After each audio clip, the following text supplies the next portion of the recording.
2024 में जैसे ही विपक्षी दल एकजुट हो रहे हैं, टीवी अखबार का एक खेल शुरू हो गया है। वो आपको खेल दिखेगा नहीं, लेकिन मैं उसको समझाने की कोशिश करूंगा, तब आपको पता चलेगा। दरअसल टीवी पर मुसलमानों को बुलाया जा रहा है और उनको जिस तरह से जलील किया जा रहा है। टीवी अखबार किनके कंट्रोल में है आपको पता है।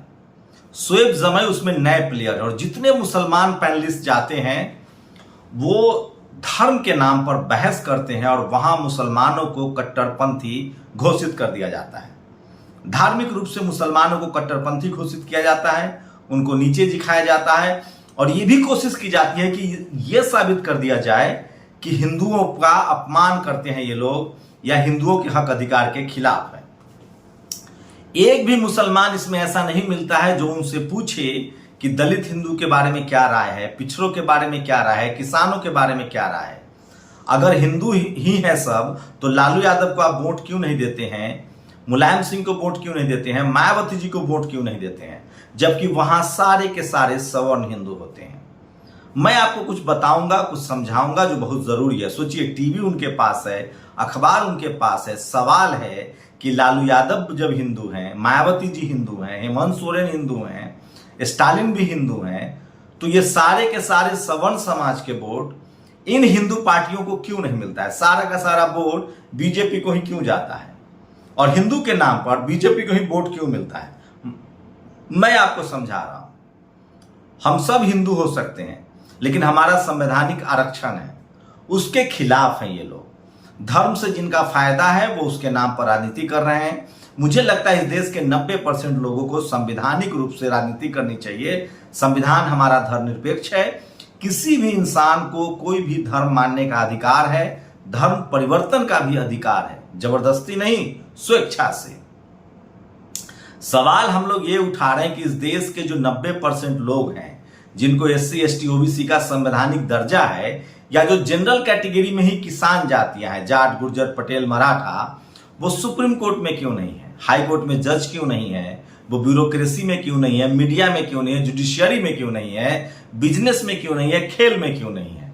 90% लोगों को गरीब, लाचार, बेबस रख के आप क्या राजनीति करना चाहते हैं? कैसे देश मजबूत बना लेंगे? ये देश सिर्फ 5 से 7% लोगों के कब्जे में है। संसाधन पर उनका कब्जा है, ब्यूरोक्रेसी पर कब्जा है, जुडिशियरी पर कब्जा है, मीडिया पर कब्जा है। और इसी कब्जा को बनाए रखने के लिए जब देश आजाद नहीं था, जब इस देश में मुगलों का शासन था, तो भी वो मनुस्मृति मानते थे, जाति व्यवस्था मानते थे। जब देश आजाद हुआ, सबको वोट की ताकत मिली, तब इन्होंने हिंदू के नाम पर पोलराइजेशन शुरू कर दिया और अब वही हो रहा है। मुसलमानों को एक छायावादी दुश्मन दिखाकर पोलराइजेशन किया जाए, लेकिन सवाल है कि मुस्लिम समाज के जो इंटेलेक्चुअल जा रहे हैं उनकी गलती है।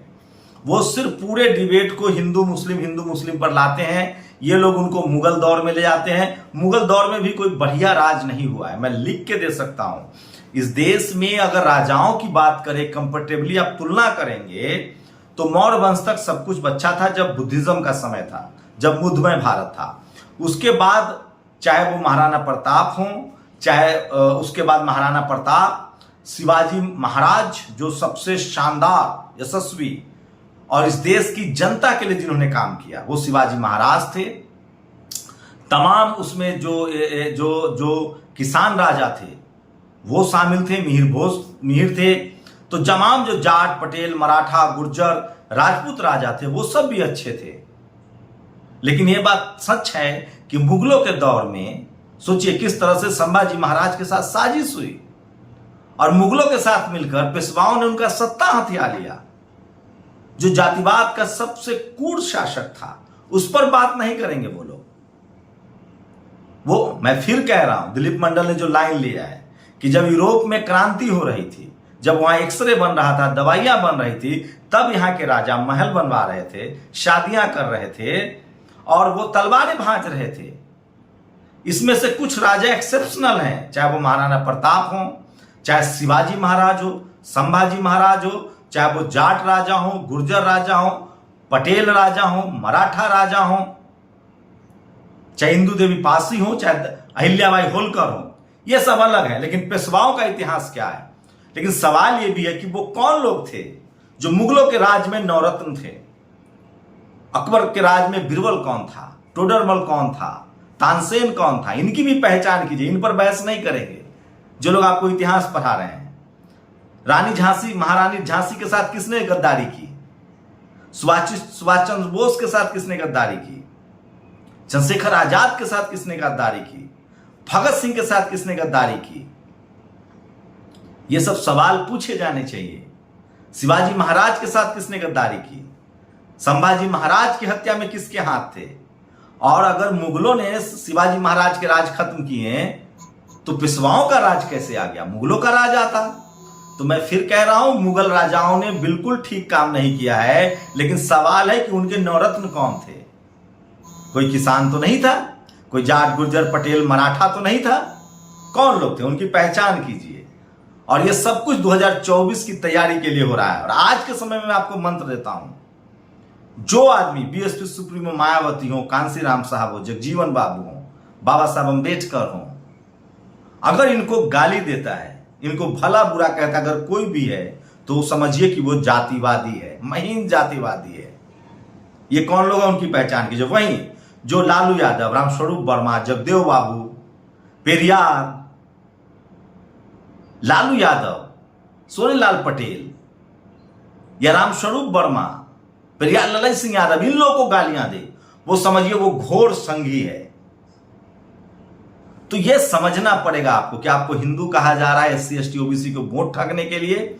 ऐसा कुछ नहीं है, ये सब कॉन्स्पिरेसी है। और हमारी लड़ाई, इस देश के 90% लोगों की लड़ाई जो है वो पढ़ाई लिखाई, दवाई, एजुकेशन, शिक्षा होनी चाहिए, डाइवर्सिटी होनी चाहिए, संसाधन में हक होना चाहिए, और यही मजबूत देश बनाएगा। यकीन मानिए आप, जब सब लोगों को विज्ञान की पढ़ाई, दवाई, सबकी जिंदगी बेहतर होगी, सबके सर पर छत होगा, हर किसी को सेना में जाकर मौका मिलेगा लेफ्टिनेंट बनने का, कर्नल बनने का, जब सभी के बच्चे सेना में जा सकेंगे, एनडीए कर सकेंगे, बड़ी महीन लेवल पर जातिवाद होता है।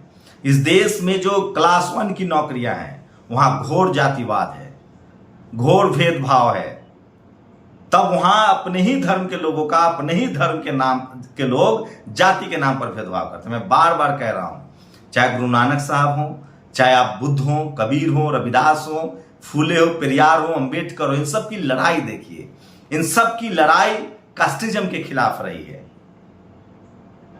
और मैं फिर कह रहा हूं, भारत का संविधान आजादी के बाद सबको अपने धर्म मानने की छूट देता है। वहीं भारत में जातिवाद की प्रथा को खत्म किया गया है और जो संवैधानिक अधिकार है उसको सुरक्षित किया गया है। आप देखिए कि कोई आपके धर्म के नाम पर संविधान का तो उल्लंघन नहीं कर रहा है, संवैधानिक अधिकारों का तो उल्लंघन नहीं कर रहा है। आप देखिए कि कोई जाति के नाम पर आपका संवैधानिक अधिकार तो नहीं खा रहा है। जातिवाद करना यह भी अपराध है भारत में। और मैं फिर कह रहा हूं, भारत में धर्म का लाभार्थी वही है। आज धर्म के नाम पर वही लोग राजनीति कर रहे हैं, वही लाभार्थी हैं जो अपने ही धर्म में जाति के लाभार्थी हैं। इनकी पहचान कीजिए।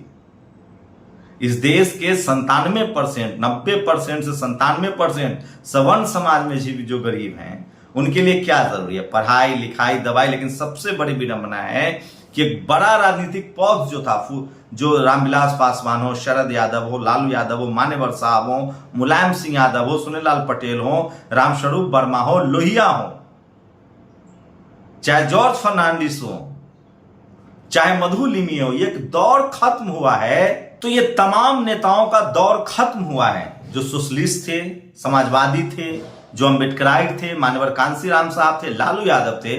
उसके बाद धर्म की राजनीति हावी। और मैं फिर कह रहा हूं, धर्म की राजनीति से या जाति की राजनीति से किसी का भला नहीं होगा। यह मुल्क तभी मजबूत होगा जब यहां के हर नागरिक को, अब कोई देसी विदेशी नहीं है, हम दुनिया के किसी हिस्से में जा सकते हैं, रह सकते हैं। भारत को उस भारत के दौर में लाइए जब तक्षशिला, नालंदा, विक्रमशिला जैसी यूनिवर्सिटियां थी।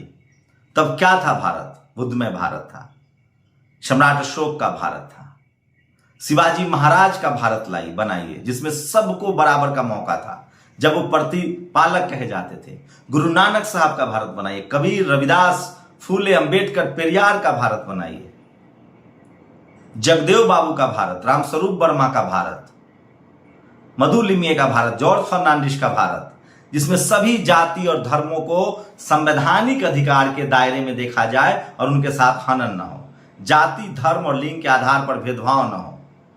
गुरु गोविंद सिंह जी का भारत बनाइए, तब मानूंगा मैं कि आप धार्मिक हैं।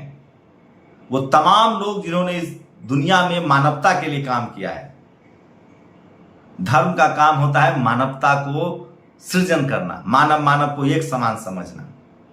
भारत में जाति आधारित शोषण की जड़ें गहरी है और इस पर काम होना चाहिए। भारत का संविधान किसी भी के साथ धर्म और जाति के आधार पर शोषण का अधिकार नहीं देता है, लेकिन टीवी अखबार में जानबूझकर हिंदू मुस्लिम की बहस कराई जाती है। और इसमें जितने शातिर हैं, सोचिए, एक भी SC ST OBC को तो ये बुलाते नहीं है, क्योंकि वो तो इनको करारा जवाब देते हैं। रतन लाल को नहीं बुलाएंगे, प्रोफेसर विवेक को नहीं बुलाएंगे। ये लोग जाति के मुद्दे पर घेर के ले जाते हैं, तो इन्होंने एक पॉलिसी बनाई है, सारे मुसलमानों को बुलाएंगे, उनसे पूछे जाके कि हाँ कोई SC ST OBC का, किसान समाज का, जाट गुर्जर पटेल मराठा हिंदू क्यों नहीं एंकर, क्यों नहीं है पैनलिस्ट में, क्यों नहीं है प्रोड्यूसर, सारे बड़े मलाईदार पदों पर कौन बैठे हुए हैं, उनकी पहचान कीजिए। और जानबूझकर 2024 से पहले धर्म की राजनीति का उभारा जा रहा है और इससे सावधान रहिए। मैं इस देश के SC ST OBC किसान जातियों से कहता हूं, धर्म आपका निजी अधिकार है, संवैधानिक अधिकार है। आप किसी धर्म को मान सकते हैं। सरकार से अपने संवैधानिक अधिकारों के लिए सवाल पूछिए। आपके बच्चे की पढ़ाई लिखाई, दवाई, सेना का आधुनिकीकरण, विज्ञान, कैसे हम चीन से कैसे आगे बढ़ेंगे, अमेरिका से कैसे आगे निकलेंगे, इसके लिए पढ़ाई लिखाई, दवाई और विज्ञान की जरूरत है। जब हम मजबूत होंगे, जब हम ताकतवर होंगे, जब हम संपन्न होंगे, तो हम सब अपने अपने धर्मों को भी बचा पाएंगे। समझिए इस बात को। और जो लोग आपको उलझा रहे हैं जाति के नाम पर, धर्म के नाम पर, जो संवैधानिक अधिकारों का उल्लंघन कर रहे हैं, एक तरफ जो हिंदू कह रहे हैं लेकिन वही दूसरे हिंदुओं के संवैधानिक अधिकारों के खिलाफ हैं, उनसे सावधान रहिए। लेकिन इस देश के 97-90% लोगों के पास टीवी अखबार नहीं है, इसलिए उनकी बातें नहीं पहुंच पाती है। हम लोग लगातार कोशिश कर रहे हैं कि आप इस देश को संवैधानिक तरीके से मजबूत किया जाए, इस देश की आजादी मुकर्रर हो रहे, इस देश की अखंडता मुकर्रर रहे, इस देश की सेना मजबूत हो, सीमा सुरक्षित रहे, ज्ञान विज्ञान, विदेश व्यापार, एजुकेशन सब मजबूत हो। लेकिन जो लोग टीवी अखबार को चला रहे हैं, उनके बच्चे विदेश पढ़ रहे हैं, वो लाखों करोड़ों रुपए की सैलरी ले रहे हैं और पूरे देश को धर्म के नाम पर तबाह कर रहे हैं, लड़ा रहे हैं। वो महंगाई, रोजगार, सेना की नौकरी, सेना की मजबूती, भारत की सीमा की सुरक्षा, इस पर बहस नहीं कर रहे हैं। क्या सीमा सुरक्षित है? क्या कोई घुसपैठ तो नहीं हो रहा है? क्या भारत की सेना को वो तमाम साजो सामान, उनकी सैलरी मिल रही है? क्या उनके बच्चों का भविष्य उज्जवल है? क्या किसानों की स्थिति अच्छी है? मजदूरों की क्या हालत है? महंगाई किस तरह से है? इन सब विषयों पर बहस नहीं कर रहे हैं ताकि सरकार की नाकामी छुपाई जा सके और जनता को धर्म के नाम पर उलझाया जा सके। सावधान रहिए। आप किसी भी धर्म के हो सकते हैं, धर्म आपकी निजी आस्था का विषय है। आपको इस देश में संवैधानिक तरीके से ही अपनी बात रखनी होगी, चलना पड़ेगा।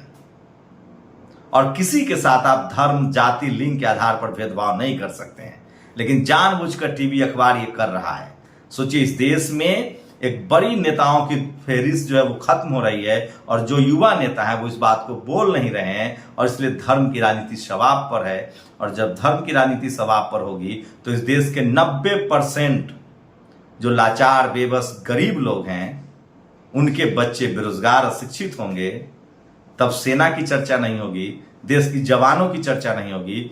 उनकी तनख्वाह कीजिए ना 5 लाख रुपए, जो सेना के जवान हैं उनकी तनख्वाह कीजिए, उनके परिवार की पूरी जिम्मेदारी ली जाए, उनके बच्चों के लिए स्कूल दिए जाए, इस देश के हर नागरिक के बच्चों को स्कूल खोला जाए। इस पर बात नहीं होगी। ये सब जानबूझ के एक पॉलिटिकल कॉन्स्पिरेसी है। अपने जातीय वर्चस्व को बनाए रखने के लिए इस देश में धर्म का इस्तेमाल हो रहा है। आप लोग अपनी प्रतिक्रिया जरूर दीजिए। शुक्रिया। नेशनल दस्तक की आपसे गुजारिश है कि अगर इसको बचाना चाहते हैं तो नेशनल दस्तक को सब्सक्राइब करने के लिए रेड कलर के सब्सक्राइब बटन को दबाएं, फिर बेल आइकन की घंटी दबाएं। नेशनल दस्तक को बचाने के लिए बहुत जरूरी है कि हर खबर को शेयर करें, लाइक करें, कमेंट जरूर करें।